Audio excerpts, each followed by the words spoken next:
there, you lovely lot, and welcome to Pat's Procrastination, episode 59, brought to you by the Pat's Propaganda YouTube channel. Please do not forget to be subscribing to said YouTube channel, folks, so that you do not miss an episode.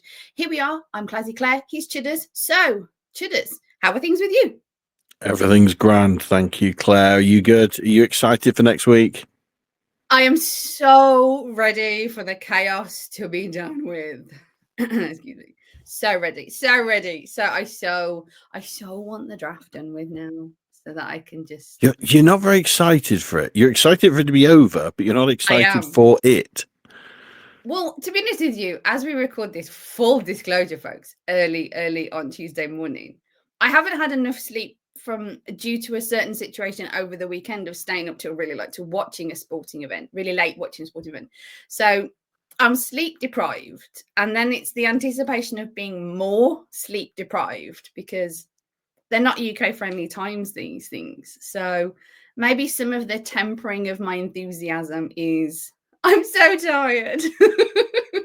And it's like, I don't know. I think some of the negativities are rubbed off on me because it's like, they're not going to get the guys that I want. I mean, you told me off for not doing enough tight endage homework, which I know we will touch upon in a moment.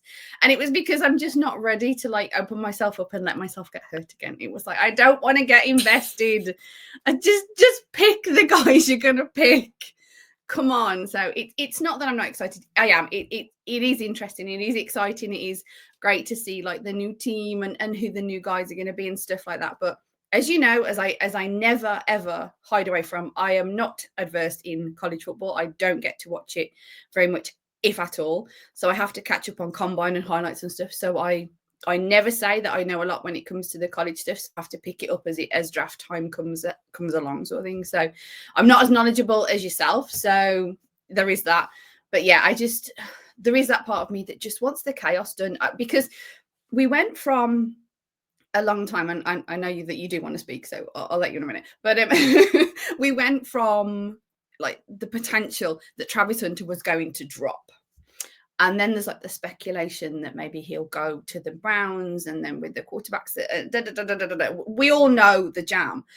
So now it's looking like it might be Will Campbell, which I know we'll talk about later as well. But then Deuce, the delightful Mike Deso of Patriots Unfiltered, put out a mock draft of the running back, Genty going forward to the Patriots. Sorry, yes, going forward to the Patriots, and all hell broke loose, literally. And we were all like, oh, and I was like, you can't take a running back at 4. How dare you miss like on a tight end and this, that, and the other. But now everybody's talking about it, and it's like, we're all going insane now. Just this is where I want the chaos to be done with, because everybody's just going insane with mock draft. And it's just like, I just wanted to get it done so we can stop with all the what if this, what if that, what if the other silliness, and just be straight. So I think, yeah, maybe my patience is weighing when it comes to things like that, maybe. But I am excited to see who they get, of course, because that will be interesting. But it's like, I want them to get them. I don't want to anticipate them getting them. I want them to get them. I want to be there and they've got. If you see what I mean. I take it you're very excited and stuff. Yeah. I'm excited to see how we. Is that an emotion that registers on your circuit board? Tempered, of course, but no, I do get excited. It's interesting to research lots of players. Having watched a bit of college football, I don't watch it extensively, but I do watch a bit. It's good to see how these boards fall. Who's available to the Pats? Who would I want to take? Who do they pass on every year because they never take the people I want? Tend to find the Pittsburgh Steelers take all the players I want, but there we go. No, I would say even before all the discussion about Travis Hunter, the Patriots sort of draft talk started quite early in the season when it was quite obvious we were going nowhere. And we're almost looking at draft position, draft prospects from quite an early stage. It was always thought of that there were only really going to be 1-2 blue chip talents in this draft. And so the Pats were looking in perfect position to be getting one of them until they blew it and beat the Bills, as happy as that made you.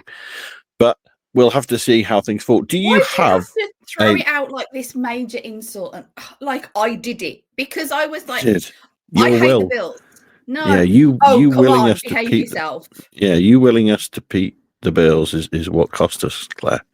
If you'd have rooted for the loss, rooted for Joe Milton to throw more interceptions, we would have been taking Travis Hunter right now. Do you have then a list of positional needs for the Patriots for this upcoming draft? Not necessarily in an order. I haven't made a physical list. No. What positions do you think the Patriots need to correct? Tackles. They need. I think you're right there. And plural. I don't even think they should single dip at tackle, quite frankly. They need to look at wide receiver if there's anything there that's worth taking. Don't bring me another Polk Baker. I'm quite about that. I know a lot of people want a wide receiver, and that's fair. I'm not knocking you. Fan your way. Go get yourself some. I don't want another late round wide receiver waste of time looking this year going, oh, is he going to as you can see, my patience for this has completely evaporated on the majority of things. So I didn't know I was this grumpy. Oh my God, I've been spending too much time. So to clarify, you'd like two high, I want to say high round, maybe top 4 round tackles. One top tackle. One top tackle. Definitely starting great, super, which there aren't many. So this is going to fall flat on its ass.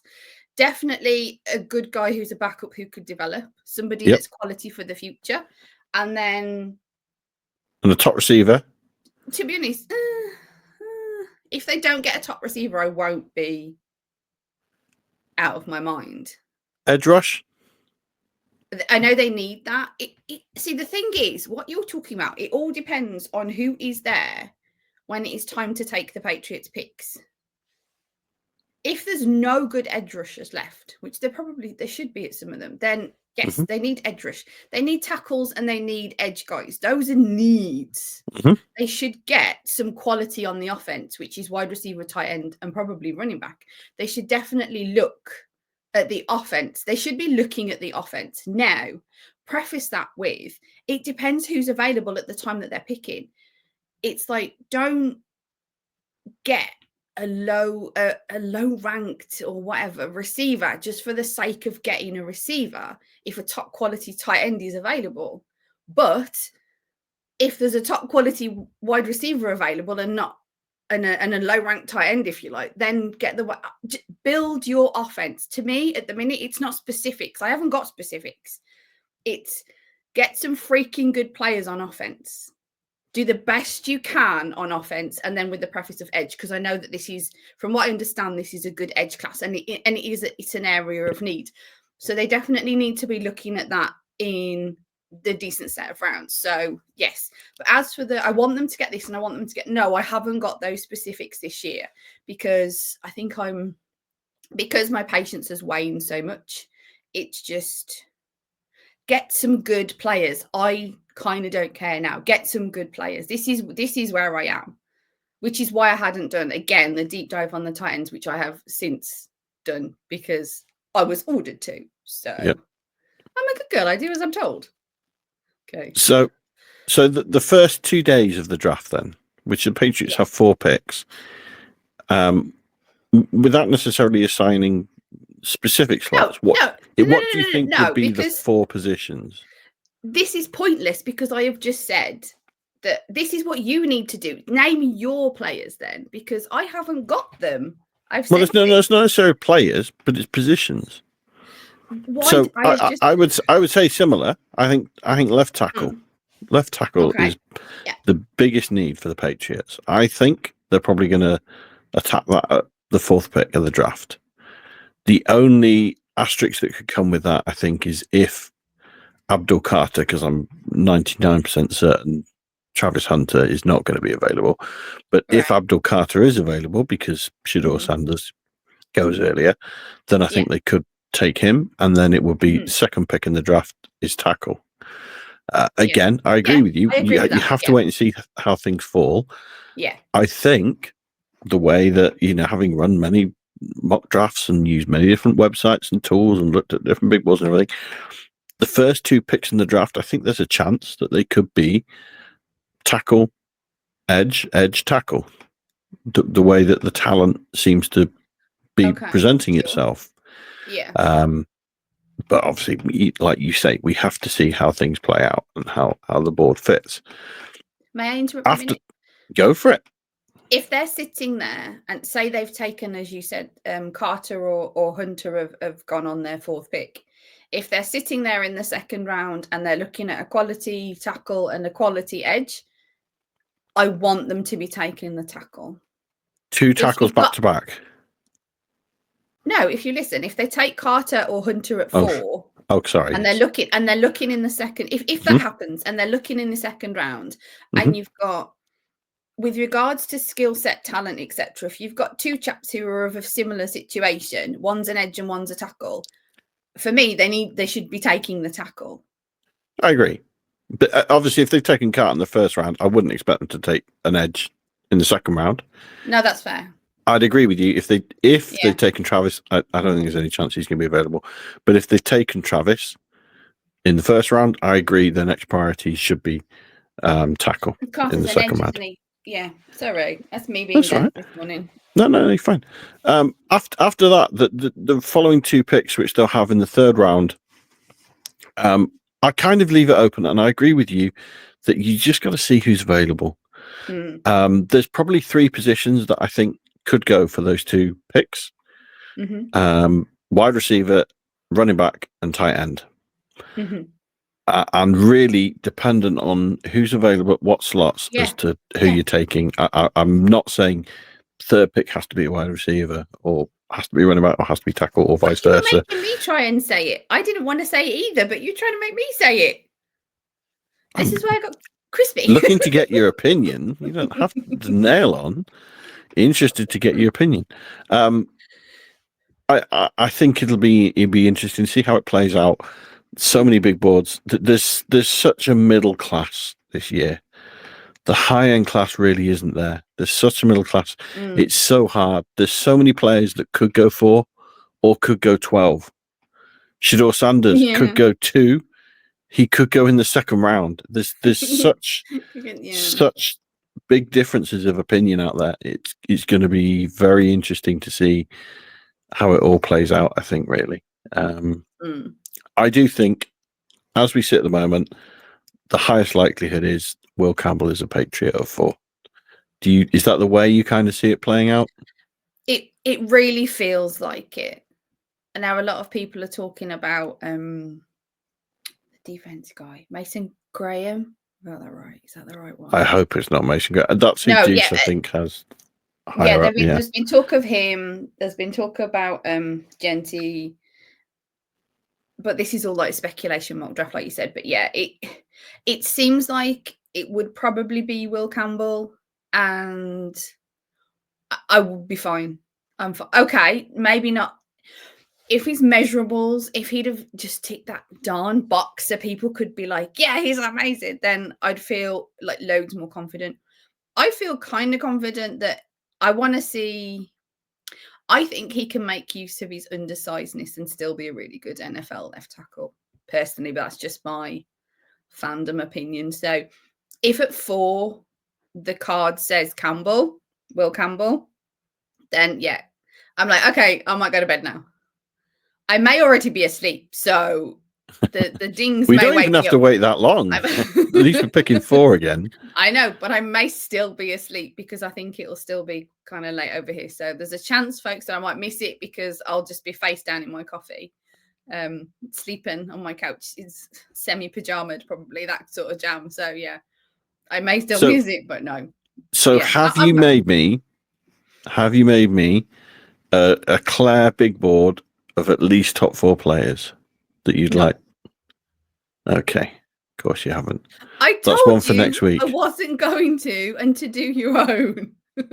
Yeah. Okay. Well, I've done my own, which I'll discuss. There you go. No surprise, I'm sure. Travis Hunter, number 1. That's who I'd most like to see as a Patriot. I don't think it's going to happen. The likelihood of that has waned and waned as we've got closer. Number 2, Abdul Carter. Again, the other blue chip in this draft. I don't think there's many surprises there. There's an outside. I would put it maybe 10% chance that he's available. I still just don't. I can't see the Giants and Cleveland moving past Hunter and Campbell. Hunter and Carter, because I'm convinced that Cam Ward's going one to Tennessee. So I think that's done and dusted pretty much. Number 3, Will Campbell. I think he's going to be a Patriot. I think that's the way they're going to go.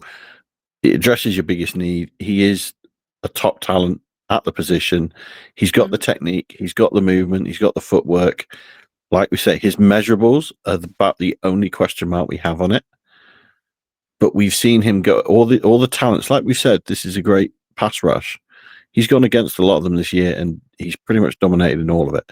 He's a guy. He's a guy. I think he's going to be a Patriot. The way he's spoken as well, the fierceness he has, the aggression. Yeah. That's what Vrabel said he wants to bring to his team. I think he's going to be a Patriot. Now, I'm going to cheat briefly, surprisingly. 4th on my big board was to trade down. Because I think if you're not going Campbell, I don't think there's a world where Hunter, Carter, and Campbell have gone 1, 2, 3, and you're left with Cam Ward. But in a world where the Patriots are out on Campbell, let's say they've looked at the measurables, they spoke to Skarnecchia, they've said, look, as good as his tape is, he ain't going to play left tackle. He could be a phenomenal left guard, but we ain't drafting a guard at 4. Right. And the Patriots think, right, what we're going to do next? Then I'd say trade down. Now that's easier said than done, because it could be there's nobody who wants to trade up. Correct. But in an ideal world, if the Patriots are out on Campbell, or if by some miracle he's not available and the other 2 aren't either, then trade down. After that, I'd probably have Membu as my 4th player on my board, because again, he's a top tackle. Patriots need tackles. He was a right tackle. He has played a tiny bit of left, but it would take some work to move him to be a left tackle, assuming that's what you want to do. But he's a top tackle prospect. I think it's the greatest area of need. There's no other players that are really blue chip standing out to overtake him for a need. I do have then Genty and then Warren as my next 2 players before you then look at like Jalen Walker, Ted McMillan. I don't have any interest in Mason Graham. I'm sure he's going to be very good in the league. I do not have interest in a defensive tackle with his good skill set, very good skill set. But again, he's not blue chip. I will Mason Graham, of all the likely prospects that could go at 4, and he is one that's been discussed at 4. I know that Deuce is high on him. I think of all the options, if that's the pick at 4, that's going to most disappoint. Or even if it's a trade back and that's the pick, that's the one that's going to leave me most disappointed, I think. I can preface this then, because go for it. To be fair, my big board would be the same, because you're going to look at Hunter and Carter because they're the 2 blue chippers. So what else? Campbell. And then, like you said, the trade up thing, I can't believe you cheated, because you would have caught me out on that big style and give me such a ripping about it. But it really seems like you haven't got the teams to trade it. No, nobody really seems to want to. So yeah, like you said, the likelihood of that. I think for me, if you're going the 4, if it isn't a trade, then yeah, I'd be taking the tight end.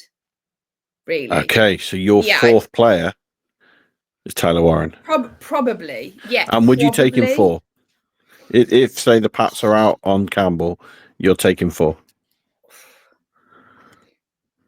I guess you'd try and move down, but there's a risk you wouldn't get him as well, because he's not going to drop. Well, then again, he may drop. This is the problem with draft. So much you can't be certain about very much, really. I think the trouble with that middle class is it wouldn't even be classed as dropping. So let's say he went 9. That's not even really dropping for him. I meant dropping from our position, to be honest. I'm not saying it's dropping for him. Yeah. I'm saying he might be. Who's 5th? The Jags. The Jags, isn't it? Yeah. Would they maybe? No, you could drop back and miss out on him. Depending. Let's say you traded with the Saints into 9. Let's say you trade with them into 9 because they want to come and get Shedeur Sanders. Now they've got quarterback issues. There's a very good chance you could wait at 9 and he's not available. But for me, there's enough of a middle class there that, okay, you've missed out on Tyler Warren, but Ashton Gentry might be available, or Membu might be available, or Walker might be available. You do have a point. Yeah. Enough players there that I could still be happy with a pick. It might not have been my first choice, but not enough that I'm like, oh, I can't believe we missed out on that one player. I think because of wanting a tight end and because of sort of liking him, I think if they're sitting there at 4 and, like you said, there isn't Campbell for whatever reason, and they take a running back, they'll take the running back, I suppose you should say. I think I would be disappointed because I'd want them to take the tight end because I think it'd be a bigger impact, really, personally. But that's just me, and I know that a few people would be like homering because I'm a tight end girl. Well, that's fine. Everybody fans their own way. If we're talking no trade scenario, then it probably is the 2 blue chippers, Campbell and then Taylor. Really, Warren, fair. sorry, not Taylor. I'm intrigued. Yeah. However, Ashton let me just preface it by, but I don't really want them to be taking a tight end at 4 because they need to be taking a tackle. I wouldn't if there was Campbell and Tyler Warren, and they took Warren. Whilst I'd be like, oh yeah, they took a great tight end, I'd be like, what are you doing? You need a tackle. So that wouldn't make me happy. You'd rather have Warren than like Membu, for example. I don't know because Campbell's I'm really only worried. the one tackle high on your board. I'm worried about the switch with Membu. I'm really worried that you're taking a position that it's great, but you really need some other stuff, sort of thing. And if the whole Okorafor thing again, and once burned type situation. So I don't want to commit to that because I don't know that. This is why I haven't done my top 4 because I keep swaying because it really depends on what they've done and then but this, but that. So thus why I don't have a top 4. And because I've done a deepish dive, just far from the service but not right at the bottom, on tight ends as instructed, there's a couple of guys who I think potentially should go later that I'm now quite like, I quite like him. You, sir, you are now responsible for my draft crush for this year because I was this close to not having one. Now I have one and it's probably really ill-fated, and so you are liable for the whole world of hurt that I'm going to get for the 2025 season probably. So thank you very much for that. Excellent. Right. I wanted that before, and I will ask you, and we'll do tight ends next. Yeah, sure. Just to close off my last, of course, opinion, I guess, around the first pick the Pats are going to make, whether that is at 4 or a slight trade back. The whole Ashton Gentry thing, I'm not massive on running back up, but with the first pick, let's say. The one thing I keep getting drawn back to is Mike Vrabel had Derrick Henry, and I'm not saying Ashton Gentry is Derrick Henry, but he had a top running back to build his offense around. And I just wonder whether he might feel that as a blueprint.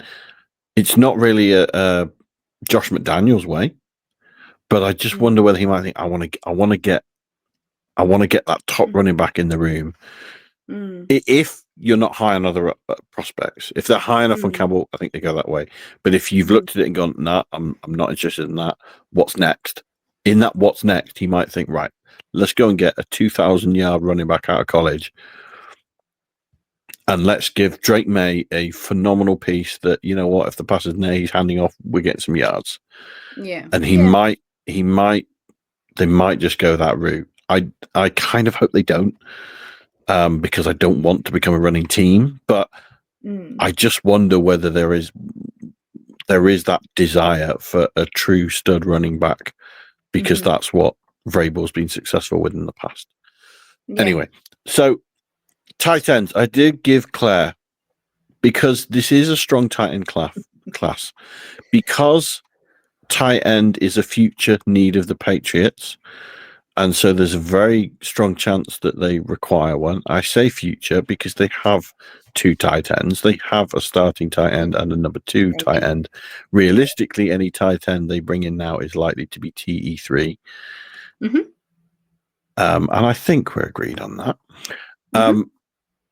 It's a need. There's a likelihood. It's a strong class. Claire is the tight end guru expert. I asked her to go away, do a bit of research, and tell me which tight ends are on Claire's tight end big board, to then understand really who she's going to be happy with if they take, who might she be a bit less happy with. I'm not going to say negative, but a bit less happy with if they miss out on. And also, it's obviously, I appreciate it's relative, because if they could all go in the first round if she has the top 3, and even Claire might say, I'm disappointed I missed out on them, but as she's just explained, maybe it wasn't there for the pick that they had, so it was just one of those years. So Claire, talk us through tight ends. Seriously, I don't believe that the word expert should be tagged under my name whatsoever. No, really not. I appreciate it, but no. See, I had a look, because obviously the top tight end is Tyler Warren. Now, you could get into an argument that it should be Loveland, who's coming off an injury, so he may drop because of that. So rather than talk about those 2 top ones, I had a look at the sort of the ones that you would say are like a good backup with a potential starter. Those sorts of guys that maybe go 2nd, 3rd round ish, who would benefit from developing under the likes of Hunter Henry and Austin Hooper, who maybe would be just a tight end 3, just a special teamer, who then grows into a much more dynamic starter for his 2nd year, perhaps. So I looked at kind of that class, if you like, and there were a couple of names that I did find very interesting. Now, I fully appreciate people who will have watched these kids, if you like, for multiple years in college would say, oh, Claire, you really haven't seen everything that they've got or haven't got. And I fully appreciate that. My window of what I watched and what I looked into, it was quite small, and I very much appreciate that. So if you are a fan of these college teams that these guys play for and you think that they're not so good, totally get it. However, I was given homework with not a lot of time, so I looked into, went back over my combine notes, that kind of thing. Now, there is one that stands out for me, but he isn't necessarily a good backup projecting starter prospect. He may be a little bit less than that, but he may be a little bit more, depending, because he had a few really, really good years. And his name was actually on a Post-it note on my wall 2 years ago. So I was into this kid for a while, thanks to Alex Barth. I really do need to say that. So Luke Leite, I went back and watched a few things of him, and he's a good prospect, but he had an ankle and or lower leg injury, depending on where you read, in 2023. He's got soft hands, good concentration at the catch point. He was groomed for the NFL in a pro style offense at Iowa, and he's got a large catch radius. I think he's really tall. Let me just get my numbers. He's 6'6". Yes, he's 6'6". I knew that there was an extra asterisk.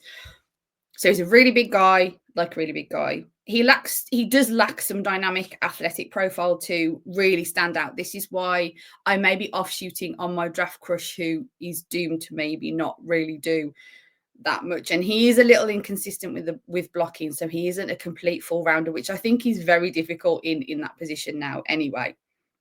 Not necessarily the most creative with the ball in his hands, but he does have background as wide receiver. So I'll be honest with you, I've probably set myself up to fail, but he's my draft crush this year.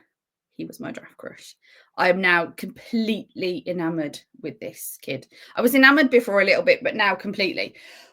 However, if you want me to list off the names of the good backup potential starter chappies, we've got, I had to write all this down because you know my memory is terrible. Mitchell Evans of Notre Dame. I do like myself a Notre Dame tight end, I must admit. Willing blocker, good ball skills. Where's the other one?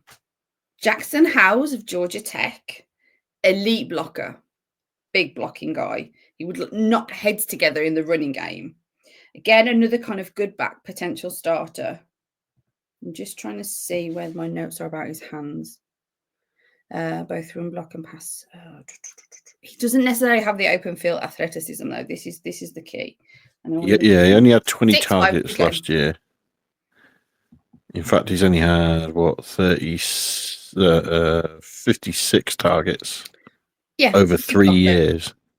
That's his skill set. If they're looking for, if they want an extension of the O-line, if their significant thing to look at for a tight end this year is the blocking, he is a mauling blocker. He is properly blocking. It's the fact that how are you looking at him as an offensive weapon, inverted commas? This is the thing. Is these are all guys who are going to go in later rounds. They aren't going to be superstar on both sides of the on passing and catching and blocking, because if they were, they'd be Tyler Warren and they'd be going in the top sort of 10, 12, whatever. So yeah, there was one more. Where was the other one? Oh, Terrence Ferguson hit my list. However, he might not be an all-rounder. He's more of a flex. Not sure about his blocking abilities. Bit more flex. Not great blocking. From what I've he kind of boasts length and fluidity. So this is the thing. You've got Ferguson with the more pass catching edge to him, but then you've got Jackson Howes with the more blocking. So it depends what you're looking at skill set wise, what you want as your key for your tight end. Because if you want a whole package, you're looking at Tyler Warren or Loveland, whose first name I keep forgetting. Holston. I'm having a really bad morning. I'm having a really bad morning with my memory. Apologies, folks. So yeah, I think the other one, the LSU kid, Mason Taylor. Where is his notes?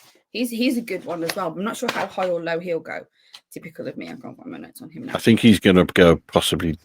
Definitely day 2. I think there's a chance he could go second round. Yeah, he was actually on my list for over a year as well. The 2 names that I've had rumbling around as more feasible, viable, potential options was Mason Taylor and Luke Leitch. But over the years, it sort of changed a little bit because Leitch was subject with his injuries and stuff like that. So is that enough? I mean, we're running out of time to no, I think that's very good. That's very interesting. I think your hope. I'll find my notes now. I think your hope for your draft crush is going to live long because from what I understand, there's the chance Leitch might not even get drafted. And so I think through all 3 days, or certainly throughout day 3, you're going to have some hope that he's going to appear on the board of the Patriots because he's a very late prospect. Like you say, Iowa have got a pedigree of tight ends that have come out of their locker room. But he's probably one of the weaker ones of recent years. But like you say, he suffered an injury. Maybe there's that's going to hit his draft stock enough, and you can see a higher ceiling. He hasn't been as dynamic since the injury was one of the slights I saw on him. So he may be one of those diamonds in the rough, maybe, or he may just be rough. Who knows? I do have my Mason Taylor notes. Well-built athletic frame. He does have good hand and placement and technique, but he has a bit of lack of weight to sort of sturdy in the trenches. He may benefit from putting on a bit of weight if he's going to be utilised as a blocker as well. See, for me, the key for me, and it always has been, and I know that it's kind of quite spoilt to want it, but for me, a tight end is an all-rounder. But it's difficult to play a position that takes such flexibility of you need the weight, the size to be a blocker. You need that strength. You also need the flexibility, the fluidity, the athleticism to be a pass catcher. And you've got a difficult range. If a guy's, if he's a really big frame guy, nimbleness isn't really, a natural given. It's something that they worked on or, maybe gifted like Gronk mostly. He mostly could use his size in technically. So, but I'm spoiled because that's what I want in a tight end. And it's not everything that I'm going to get in a tight end, but we shall see. So I did my homework. There are a few names of kids that I thought looked really good that are possibly more of a lower round. So if they tick off maybe one of I must admit, I'm not sure how invested I am in the names that I gave you, though, because Ferguson is more of a flex, so he's not the blocking. And Howes is more of a blocking. You're not going to be utilising him much as an offensive weapon. So, again, you're not really getting what I really, really want. However, what I really, really want possibly isn't going to be got. So it's where I'm happy to make. Yeah.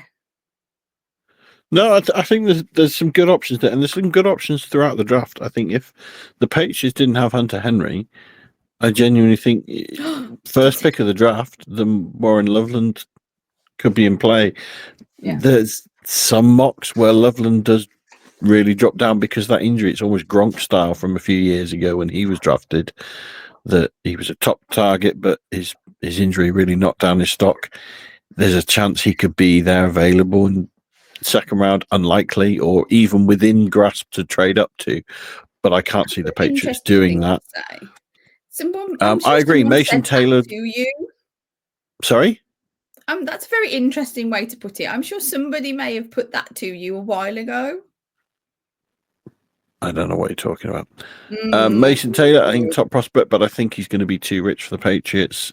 They're probably going to need to take him with their. Sorry? Tyler Warren. I keep doing that. I keep calling him Mason Taylor. Oh, the no, I mean Mason Taylor. But I think he's going to be too rich because I think they need to take him with their second pick, and I don't think he's a 38 ranked player on the board. Maybe I'm wrong with that.